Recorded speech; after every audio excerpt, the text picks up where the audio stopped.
Chers amis, bonjour. Nous sommes le samedi 11 mars 2023.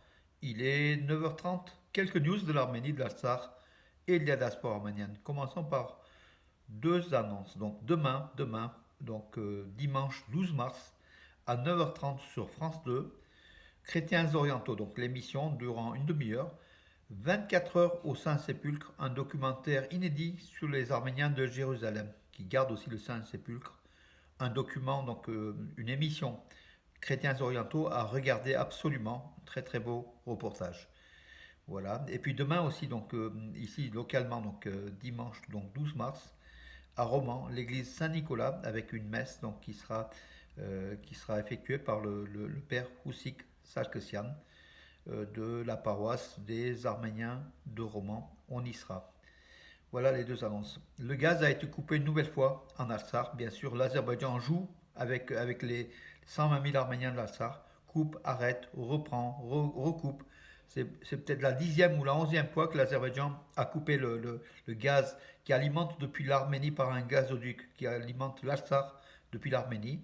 Mais à hauteur de Chouchi, les Azeris ont une vanne qui ferme, qu'ils arrêtent au gré de leurs armes. Dès qu'Aliyev est énervé contre les Arméniens, il coupe le gaz. Voilà, c'est une politique d'usure, dont l'objectif est bien sûr le dépeuplement de l'Artsakh par sa population d'origine, les Arméniens. Voilà le désir de l'Azerbaïdjan, où les Arméniens se soumettent au dictat d'Aliyev, ou alors ils partent.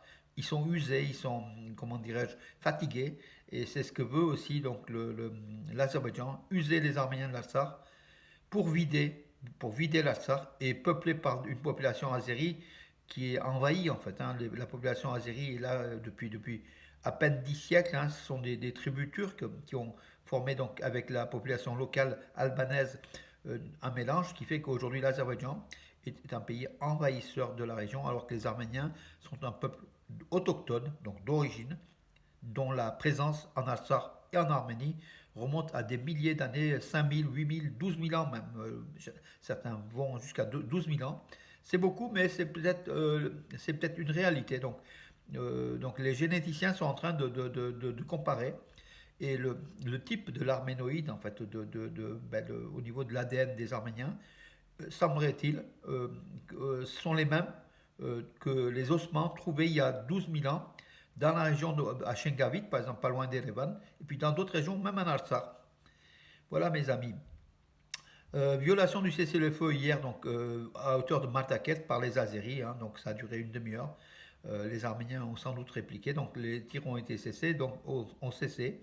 Et le commandement russe a été donc prévenu une nouvelle fois, mais en tout cas, le commandement russe des forces de paix constate les faits, constate à défaut d'agir, n'agit que très peu.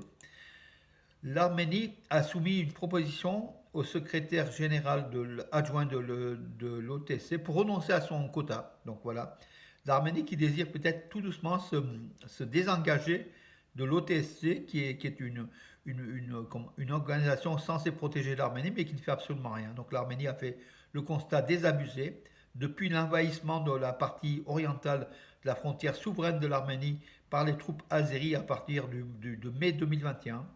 À chaque fois que Yerevan a demandé l'aide à l'OTSC, censé protéger, c'est l'OTAN à la russe, jamais ils ne sont venus. Donc là, l'Arménie est un petit peu désabusée et pourrait se retirer progressivement de l'OTSC, de cette zone d'influence russe.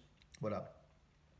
L'ambassadrice des États-Unis en Arménie, la nouvelle, Christina Quinn, a visité donc l'entrée du corridor de la Chine. Elle s'est rendue faire des photos juste à l'entrée du corridor de la Chine. Elle a visité aussi la région de Noravank, Goris, tout le sud de l'Arménie, la région de Sunik en fait. Voilà. Et elle apporte bien sûr son soutien. Les États-Unis qui demandent le retrait le déblocage du corridor de la Chine. Et bien sûr et malgré la puissance diplomatique de la Russie, des États-Unis, l'Azerbaïdjan n'obéit pas jusqu'à présent, donc sans doute soutenu par la Russie et la Turquie. Entre-temps, Moscou affirme qu'un nouveau convoi humanitaire est passé en Artsakh, donc par la route Goris-Stepanakert, accompagné bien sûr protection des forces russes de paix. Et puis il y a eu des éléments essentiels qui ont été distribués à des populations nécessiteuses arméniennes dans des villages près de Chouchi. Oui, récompense posthume pour les soldats qui ont mort lors de l'attaque azérie de septembre dernier. Donc, le ministère arménien de la Défense a organisé une cérémonie pour justement récompenser à titre posthume euh, ces soldats morts pour la patrie. Ouais, oui, Tumo, donc Tumo, le futur bâtiment Tumo à Yerevan, un gratte-ciel au niveau horizontal, quelque chose d'extraordinaire, futuriste, très très moderne, qui va être construit près de Rastan, hein, la rivière Rastan, près du centre Tumo actuellement, hein, donc à Yerevan. Son architecte est un Hollandais. Réellement, c'est une très très belle, comment dirais un très beau projet, très ultra moderne, qui allie la technologie et à l'architecture. C'est quelque chose d'extraordinaire. Vous pouvez voir les photos donc, de la maquette, voilà. Donc l'Arménie va encore se doter d'un bâtiment futuriste grâce à Tumo. Tumo qui est le centre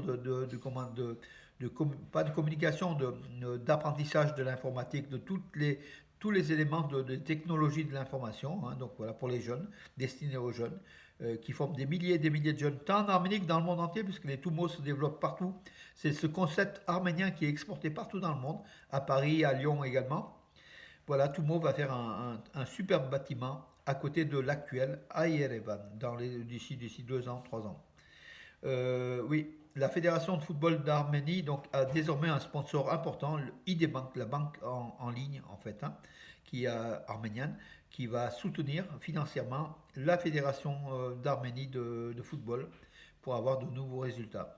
Entre-temps, Soulen Babikan, le ministre arménien de la Défense, fait le tour des bases militaires comment des positions de défense arméniennes, et à chaque fois inspecte, donne des ordres et puis essaye d'améliorer la situation donc pour les soldats, pour la défense de l'Arménie.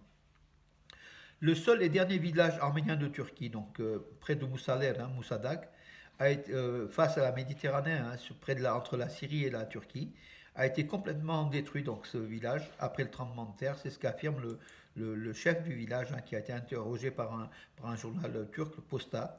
Donc c'est le village de Vakifle, ouais. Alors c'est un peu oui, Vakifle, que beaucoup connaissent, hein. Donc c'est le maire du village, Berj Kartoun, a affirmé que beaucoup de familles ont quitté, donc 30 familles ont été donc à Istanbul, d'autres dans d'autres villes donc de Turquie. Environ une population de 130 habitants. Aujourd'hui, il reste pas grand monde, hein, malheureusement. Le dernier village arménien de Turquie tend à disparaître, sans doute, oui, surtout du fait du séisme qui a ravagé donc la région et donc qui a fait beaucoup de dégâts, y compris donc dans ce village. Surtout les répliques le deuxième et le troisième séisme, hein, qui ont fait beaucoup de dégâts, alors que le premier du 6 février n'avait fait que très peu de dégâts, peut-être la chapelle. Voilà. Alors, que dire d'autre, mes amis? Écoutez, je crois que j'ai fait le tour de l'information. Oui, Noubar Afeyan, donc qu'on connaît, hein, donc le Moderna, mais aussi un philanthrope arménien, un représentant éminent. Il a participé donc à une rencontre donc dans le cadre de l'Arménie de demain, en fait, hein. C'est perspective. Attendez, le titre de la rencontre, c'est peut-être pas important, mais il a affirmé que depuis 100 ans, les Arméniens, donc, oui, le futur arménien, le futur arménien, donc c'est le forum. Noubar Afeyan est le cofondateur du forum futur arménien, donc il est intervenu donc hier. Il a affirmé qu'il n'y a jamais eu de grande opportunité de rêver, de créer et concevoir l'avenir dans l'histoire arménienne. Donc à chaque fois, l'histoire arménienne a été, comment dirais-je, a été trompée, ou à chaque fois il y a eu des faits qui ont arrêté le développement de cette histoire arménienne. Depuis 100 ans, il dit que les Arméniens sont à la recherche réellement d'une Arménie stable. Et ils ont de nombreux projets, beaucoup de choses, beaucoup de force aussi. Mais à chaque fois, il y a des événements extérieurs qui font arrêter ce rêve arménien. Mais en tout cas, il faut croire en la nation, il faut croire en nos forces pour se développer, pour se protéger à l'avenir. C'est ce que déclare Noubar Afeyan et puis d'autres qui sont intervenus, hein. Parmi les intervenants, donc Louben Vartanian, l'ex-ministre d'État de l'Assar, qui est intervenu, qui est aussi l'un des cofondateurs de ces rencontres, hein, dans le cadre je crois que c'est Aurora, oui, C'est dans le cadre de Aurora. Voilà. Mes amis, j'en ai terminé pour aujourd'hui. Je vous donne rendez-vous à demain. Bonne journée.